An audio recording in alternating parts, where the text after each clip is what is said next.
मैं अपनी तरफ से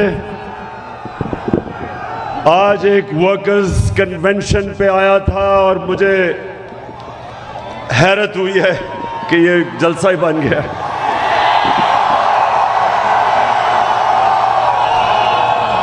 मैं ख़ास तौर पे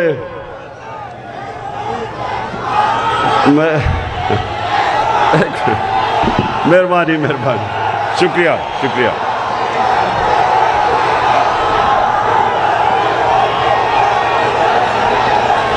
मैं ख़ास तौर पे अपने नौजवानों को और सबसे ज़्यादा अपनी ख्वातीन और अपनी फैमिलीज़ को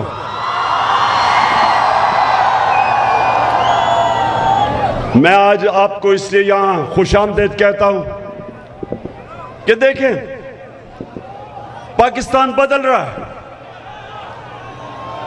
जब मैं कहता था कि हम इंशाअल्लाह एक नया पाकिस्तान बनाएंगे, तो ये नया पाकिस्तान बन रहा है।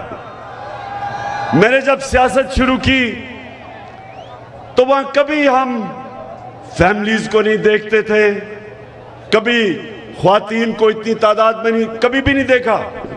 सो इसका मतलब कि हमारे मुल्क में अल्लाह ने खास करम किया कि उसने शऊर पैदा किया है, लोगों को जगा दिया है, कौम को जिंदा कर दिया है।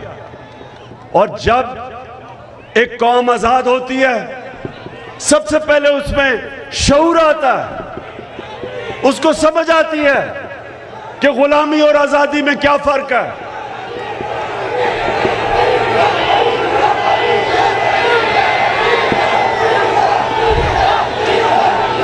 जी जी जी, मुझे पता है कि डीजल की कीमत, पेट्रोल की कीमत, बिजली की कीमत, आटे की कीमत, चावल की कीमत दुगनी। मुझे सबका एहसास है कि 3.5 साल ये सब मिलके एक कहते थे, आवाज आती थी कि जी बहुत महंगाई हो गई। इमरान खान ने महंगाई कर दी, उधर से सिंध से कांपे टांगने वाली ने महंगाई मार्च कर दी। अखबार उठा के देखे महंगाई। इनके जो खास सहाफी थे, सुबह से लेकर शाम तक महंगाई। लेकिन अल्लाह अल हक है, सच का खुदा है, उसका वादा है कि मैं सच हमेशा आपके सामने, देर लगेगी लेकिन सच हमेशा आपके सामने आएगा। तो आज 2 महीने में इन्होंने वो महंगाई की जो हमारे 3.5 साल में नहीं हुई। और अभी रुकी नहीं, अभी महंगाई रुकी नहीं। अभी जो इन्होंने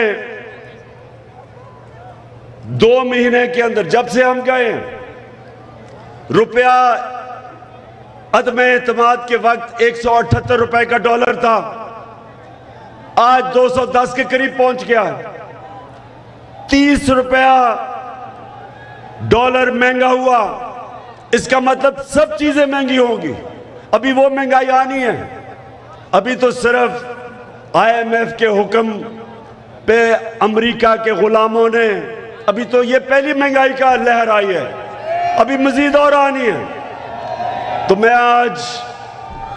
आज वबडा टाउन के बाशऊर लोगों, सुने जरा मेरी बात। अब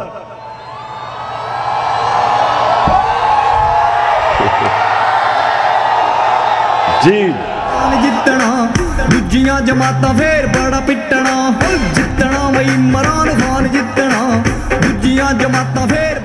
देखिए, पहले क्या होता है, पहले अमेरिका के साथ मिलके साजिश की जाती है। मैंने जब मुरासला दिखाया, साइफर दिखाया दुनिया को, तो ये सब ने कहा कि जी ये झूठ है। फिर हमने कैबिनेट के सामने रखा, नेशनल सिक्योरिटी काउंसिल के सामने रखा, चीफ जस्टिस को प्रेसिडेंट ने भेजा वो मरासला कि तफ्तीश किए जाए कि बैरूनी साजिश के तहत 22 करोड़ लोगों की इलेक्टेड हुकूमत को हटाया गया, लेकिन उसके अंदर मीर जाफर और मीर सादिक पूरी तरह शामिल थे। वो लोग, अमेरिका चाहता था कि ऐसी हुकूमत आए जो उनकी गुलामी करे, और ये मीर जाफर और मीर सादिक चाहते थे कि किसी तरह इनके करप्शन के केसेस खत्म किए जाएं, एनआरओ दिया जाए। तो ये इस साजिश से इन्होंने मुल्क के ऊपर ये चोरों को मुसल्लत किया, कौम की तौहीन की। वो लोग जो 30 साल से चोरी कर रहे थे, और खास तौर पे चेरी ब्लॉसम जूते पॉलिश करने वाला और उसका बेटा हमजा कुकड़ी, दोनों को सजा होने वाली थी। 16 अरब रुपया जो इनके नौकरों के नाम पे लिया था, एफआईए के अंदर केस था, ओपन एंड शट केस था। इन्होंने साजिश करके हमारे ऊपर मुसल्लत हुए, और आते साथ क्या किया? महंगाई रोकी। बताएं, महंगाई रोकी, महंगाई आसमानों पे। माइशत को, क्या ये माइशत संभाल सके? क्या ये संभाल सके? हमें कहते थे जी ओ शहबाज शरीफ लाहौर स्पीड, यानी पंजाब स्पीड, जो पंजाब स्पीड थी, जब ये प्राइम मिनिस्टर बना तो उसी स्पीड से मुल्क की इन्होंने माइशत तबाह की और उसी स्पीड से महंगाई की। आज कम से कम सारी कौम के सामने एक चीज साबित हो गई कि शहबाज शरीफ की जितनी डेवलपमेंट थी वो इश्तिहारों में ही थी, वो कौम के पैसे से इश्तिहारों में थी। अब ये भी पता चल गया कि इनका सिर्फ एक मकसद था, आते साथ ही एनआरओ 2 लिया। और ये जरा सुने, क्योंकि आप बाशऊर लोग हैं, जरा गौर से सुने। इन्होंने जब एनआरओ 2 यानी असेंबली से नैब की अमेंडमेंट्स का बिल पास किया, तो 1100 अरब रुपए जो इस कौम के थे, जो चोरी का पैसा जो नैब केसेस कर रही थी, 1100 अरब रुपए का डाका डाला गया। 1100 अरब रुपए के करप्शन के केस खत्म कर दिए एनआरओ 2 लेके। पहले इन्होंने चोरी की 90 की दिहाई में, जनरल मुशर्रफ ने इनको एनआरओ 1 दिया, सारे करप्शन के केसेस खत्म कर दिए। अपनी उसने कुर्सी बचाने के लिए पहले उसने इनकी चोरी माफ की, और अब आके जो एनआरओ 2 मिला है, जो ये सिर्फ पैसा जो पकड़ा हुआ था, जो नैब जिसके ऊपर तफ्तीश कर रही थी, वो है 1100 अरब रुपया जो अब माफ होगा। जो इन्होंने अमेंडमेंट्स की, कौम के ऊपर आईएमएफ के कहने पे टैक्सेस लगा दिए, कौम के ऊपर टैक्सेस लगा दिए। आज तनख्वाहदार तबका, आज उसके ऊपर अगर 1 लाख रुपए महीने से ज्यादा तनख्वाह है, टैक्स दुगना कर दिया। जबकि महंगाई भी तकरीबन दुगनी, इन्फ्लेशन जो है वो तकरीबन 30% पे पहुंच गई। पाकिस्तान का रिकॉर्ड है वो। ऊपर से टैक्स भी लगा दिए। लेकिन जो सबसे बड़ा जुल्म किया कि जो चोरी का पैसा वापस आना था इस मुल्क को, 1100 अरब रुपया चोरों का माफ किया। 1100 अरब रुपया, 1100 अरब रुपया चोरों का माफ हो गया है। और इसीलिए आए थे और इसलिए ये कौम कभी माफ नहीं करेगी उन लोगों को जिन्होंने ये साजिश की। कौम और इस मुल्क की तारीख उन गद्दारों को कभी माफ नहीं करेगी, ना भूलेगी ना माफ करेगी जिन्होंने इन चोरों को हमारे ऊपर मुसल्लत किया, मुल्क की तौहीन की। तो मेरे बाशऊर पाकिस्तानियों, आप तैयार हो जाएं। इंशाअल्लाह एक तो हमने चोरों को शिकस्त देनी है, इंशाअल्लाह इनको शिकस्त देनी है, और दूसरा इन लोटों को शिकस्त देनी है।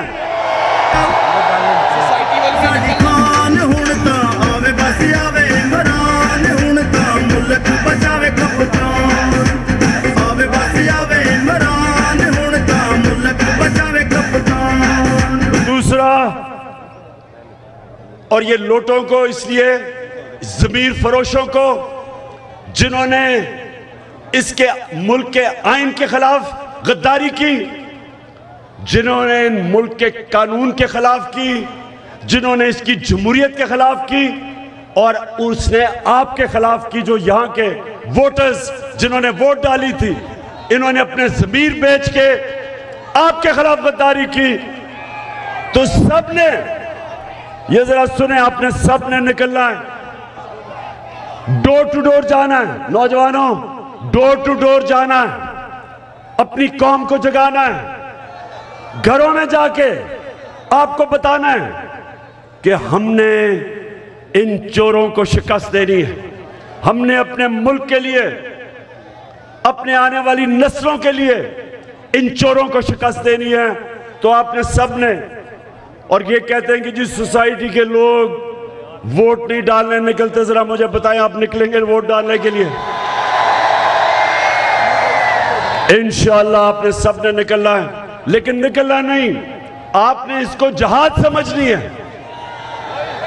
मुल्क की हकीकी आजादी की आप जहाद लड़ेंगे। और मुझे खास तौर पे नौजवानों के ऊपर और उसके अलावा अपनी ख्वातीन के ऊपर सबसे बड़ा इत्मीनान है कि घरों में जाके आपने लोगों को जगाना है, बेदार करना है कि ये पॉलिटिक्स नहीं हो रही, ये पॉलिटिक्स नहीं है, ये मुल्क की हकीकी आजादी की जंग है। और मैं सबसे बड़ी बात, मुल्क बचाऊ, आखिरी उम्मीद साडी खान हुण तां आवे बस आवे। और मुझे पता है कि ये चोर कभी भी, जो जिधर आज पाकिस्तानी कौम खड़ी है, जो भी सर्वे है, गैलप का सर्वे हो, आयरिस का सर्वे हो, सारी कौम आज इन चोरों के खिलाफ है, गद्दारों के खिलाफ है। ये सिर्फ एक तरह जीतने की कोशिश करेंगे, और वो जो इन्होंने हमेशा किया, ये नवाज शरीफ जो मैच भी नहीं खेलता था अपने अंपायरों के बगैर,